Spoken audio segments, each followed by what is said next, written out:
В ближайшие дни в Башкортостане ожидаются неблагоприятные погодные условия. Чем это чревато, поговорим сегодня в программе «Интервью». Здравствуйте, я представляю гостя в студии Виталий Барзакин, первый заместитель председателя Госкомитета Республики Башкортостан по чрезвычайным ситуациям. Виталий Викторович, здравствуйте. Здравствуйте. Мы сегодня говорим о неблагоприятных погодных условиях, которые возникают в ближайшее время у нас в Республике Башкортостан. Расскажите, вот какие это неблагоприятные условия? То есть для обывателей это дождь, снег на сегодняшний день? Да, все верно. Буквально вчера мы получили информацию от башкирского ГМС о том, что в период с 23 по 25 июля на территории Республики Башкортостан будет преобладать, соответственно, ветреная погода, порой ветра от 18 до 20 метров в секунду, также дожди и грозы. Ну, соответственно, производится СМС-оповещение через сотовых операторов о предупреждении граждан о данных погодных явлениях. Виталий Викторович, какие последствия могут быть при таких условиях? Я имею в виду, здесь есть порывы ветра. Что может случиться как на природе, так и в городе, как на селе, так и в мегаполисах? Ну, как уже, вы знаете, неоднократно было, порой ветра приводит к тому, что бывает срыв кровель со зданий, что это тоже небезопасно, могут и люди пострадать. Соответственно, при обильных дождевых осадках повышаются уровни, и где-то у нас с полей сходит вода, так скажем, обильно в определенных местах тоже могут там перемывы всевозможные быть. Ну, поэтому и предупреждаем об этом, чтобы превентивные мероприятия все эти проводились. Если вдруг сильная гроза, дождь, что нужно делать, допустим, если находишься в городе? Вот где это безопасное место, где можно сохранить свою жизнь и здоровье? Ну, уже традиционно об этом мы говорили, о том, что если ты находишься на открытой местности, в грозу, в дождь, то не нужно там прятаться, находиться, вернее, на открытой местности, если ты находишься у воды, нужно отойти от воды, не нужно прятаться под высокие деревья, нужно выбирать на места, где от высоких деревьев, соответственно. Если вы находитесь дома в квартире, соответственно, при грозе отключить электрические приборы из розетки, отойти от окон, ну, по возможности закрыть окна, чтобы не были пары ветра в таком формате. Виталий Викторович, а если говорить о пожарах, которые случились у нас в этом году, вот за тот период 2025-го, какова статистика на сегодняшний день?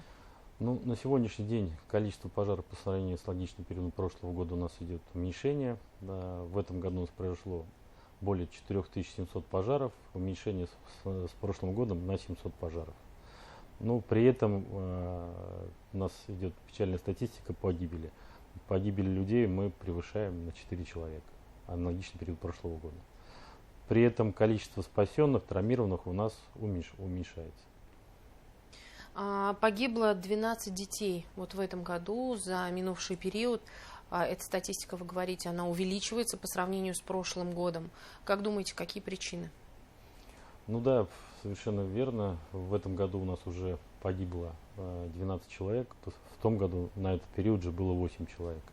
В первую очередь это, конечно, детская шалость с огнем. То есть основная причина детской гибели. Вообще, в целом, основные причины пожаров, это у нас, конечно, гибель людей, это курение в состоянии алкогольного опьянения, люди находятся. Второе, это причина электротехническая, это приборы оставляют включенными в питание без присмотра. Ну и третья, основная причина, это печное отопление. То есть перекал печи, вот это основные причины, по которым произошли пожары. Сейчас в Башкортостане продолжает действовать противопожарный режим? Да, совершенно верно. В Башкортостане продолжает действовать свой противопожарный режим. Мы неоднократно и в средствах массовой информации, спасибо вам за это, публиковали, что запрещается в этот период разводить костры. Как вот уже мы говорим, порывы ветра при разведении костра могут послужить тому, что огонь может перекинуться на соседние строения. Ну, соответственно, также и может произойти возгорание сухой травянистой растительности, так называемый ландшафтный пожар. Статистика по ландшафтным пожарам уже на этот период у нас произошло более 300 пожаров ландшафтных. Самый большой у нас был пожар это в Хайбульской районе, где площадь пожара составляла порядка 700 гектар. Поэтому пожар имеет место быть, поэтому особый противопожарный режим сохраняется. Граждане нам пишут о том, что почему так сохраняется особый противопожарный. Вот мы не можем сжечь сухую растительность на участках, поэтому мы продолжаем рекомендовать, соответственно, сухую растительность на участках не сжигать, не в металлических емкостях, а вывозить на специально оборудованные свалки. Соответственно, при приготовлении пищи на своих участках разводить их в специально оборудованных мангалах, при этом не использовав легковоспламеняющую жидкость. Ну и, соответственно, на удаление от строения 5-10 метров. Виталий Викторович, какие последствия могут быть? Может быть, как-то это же и законом наказание подразумевается, если вдруг во время рейда обнаруживается, что разводили костер или сжигали сухую траву? Ну, как бы не было печально, но на это есть штрафы. Не хотелось бы, конечно, штрафовать людей, хотелось бы, конечно, чтобы люди все понимали этого. Ну, пока одна из действенных мер – это применение административных штрафов к людям. Может, после этого человек задумается о том, что не нужно разводить костры, есть опасность.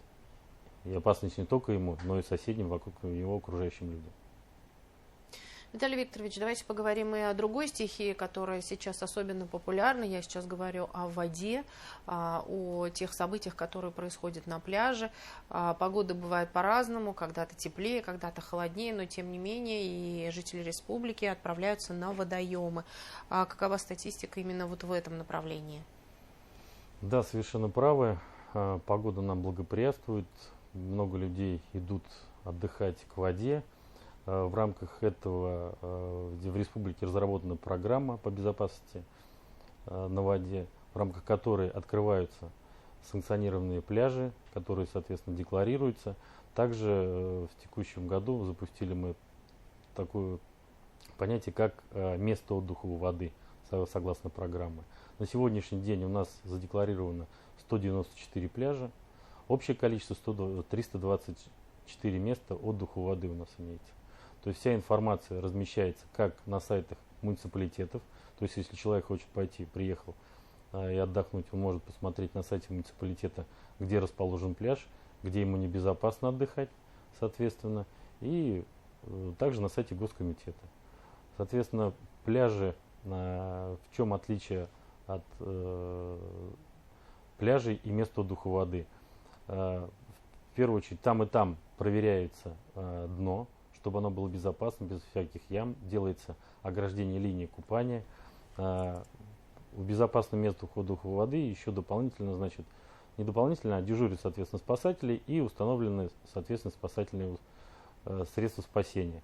Уже на декларированных пляжах оборудуется местами общепита, то есть там продаются продукты первой необходимости, если человек захотел перекусить, но при этом не продаются спиртные и алкогольные напитки. Сколько у нас уже несчастных случаев на воде произошло в этом году? Статистика такая у нас не совсем хорошая, так скажем. Порядка 40 человек уже, 40 происшествий произошло и 40 человек утонуло. Среди них есть дети? Да, к сожалению, среди них есть дети. С начала купального сезона, до начала купального сезона у нас произошло 23 случая, в которых погибло 3 детей. Расскажите, каковы основные причины?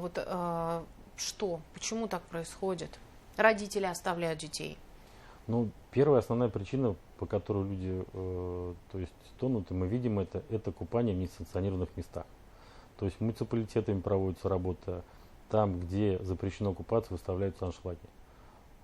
Мы даже должны понимать, что дно не обследовано, человек первый раз заходит в эту воду. Многие говорят, что мы здесь постоянно купаемся, и с нами ничего не произойдет. Но я могу сказать, что после паводка может дно поменяться, где было пологое дно, может появиться углубление какое-то. Человек может оступиться, его завернуть в воронку и, соответственно, может тонуть. Поэтому мы рекомендуем купаться только в оборудованных местах. Соответственно, как я уже говорил, по этой программе у нас мы эти пляжи все проверяем, смотрим, как они организуются. Инспекторами ГИМС, Главное управление МЧС России по Республике Татарстан, также проверяются все пляжи. И ежегодно, даже в течение всего лета мы проводим профилактические рейды именно по выявлению вот этих мест незаконного купания. Гражданам раздаем, соответственно, памятки, Ну и также предусмотрены штрафы административными комиссиями. Штрафы у нас до 3000 рублей на человека. Купание в состоянии алкогольного опьянения и купание в необорудованном месте. Расскажите, когда мы говорим о том, что это пляж, на котором можно купаться, специалисты говорят не только о том, что пологий вход, да, чистое дно, но и о том, что здесь есть какое-то, учитывают течение, правильно, сильно оно там или нет, нет ли воронки. Правильно понимаю? Конечно же, конечно.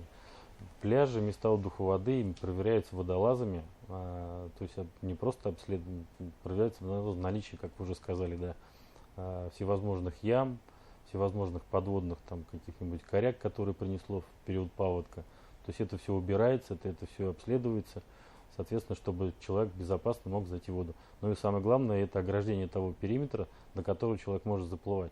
У нас, конечно, есть желающие там испытать свои силы, то есть надеяться переплыть там водоемы. Есть такая печальная статистика, когда человек доплывает там до середины, начинает понимать, что у него силы кончились, и уже и туда уплыть не может, и обратно вернуться не может. И тоже происходят трагические случаи.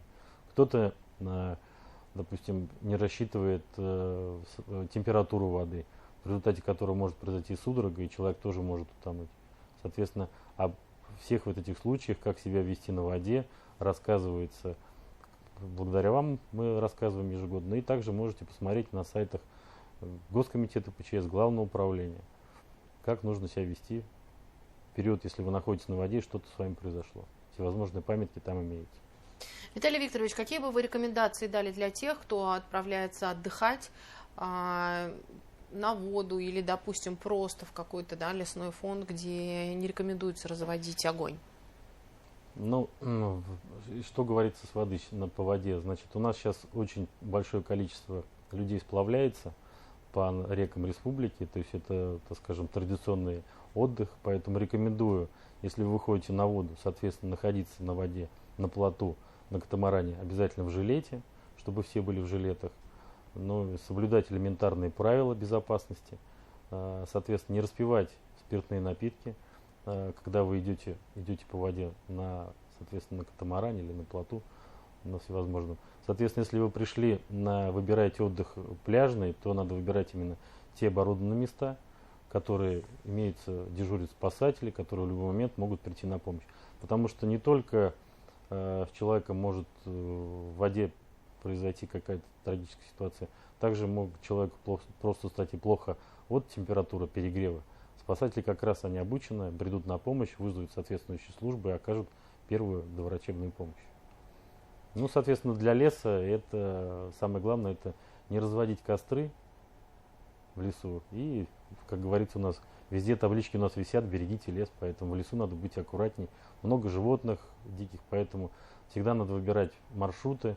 Самостоятельно в лес, конечно, не ходить. Есть и потерявшиеся, когда люди идут за грибами, за ягодами, связь не ловит и, соответственно, теряется. Поэтому даже мы рекомендуем, если вы идете в лес, той местности, если она вам не знакома, сразу прогрузить карту на телефоне, чтобы потом уже понимать геолокацию, где вы находитесь, и как-то задать на выход маршрут свой. Виталий Викторович, спасибо огромное, что пришли сегодня к нам в студию, рассказали о том, как нужно вести себя, если отправляетесь отдыхать на сплав, на берег или куда-то в лес. Я думаю, что эта информация будет особенно полезной в эти дни. Спасибо огромное. Пожалуйста. Это была программа «Интервью». Спасибо, что были с нами.